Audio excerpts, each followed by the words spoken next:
আইয়ুকুম আহসানু আমালা, আমি আল্লাহ তাআলা তোমার কাছ থেকে পরীক্ষা নিব। কি পরীক্ষা নিব? আহসানু আমালা, আমি আল্লাহ তাআলা তোমার কাছ থেকে আমালের পরীক্ষা নিব, আমালের পরীক্ষা।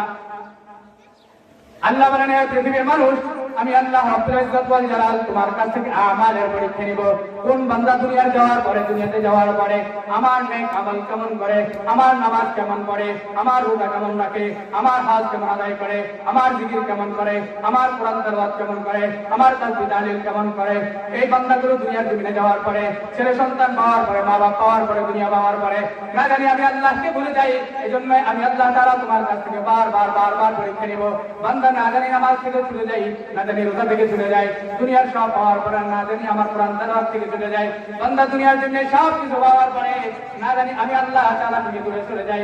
আমি আল্লাহ তোমার কাছ থেকে বারবার পরীক্ষা নিব। আল্লাহ তাআলা আমাদের কাছ থেকে বারবার পরীক্ষা নিবে, আমাদের পরীক্ষা নিবে। সব কিছু দেওয়ার পরে পরীক্ষা নিতে থাকবে। না জানি বান্দা সব কিছু পাইয়া নামাজ ছেড়ে দেয়, না জানি রোজা ছেড়ে দেয়, না জানি আমার জিকির থেকে ছুটে যায়। অথচ আল্লাহ তাআলা দুনিয়ার জমিনে বানাইলেন, পাঠাইলেন আমাদের জন্য। আবার এই আমাদের পরীক্ষা আল্লাহ তাআলা বারবার নেবে।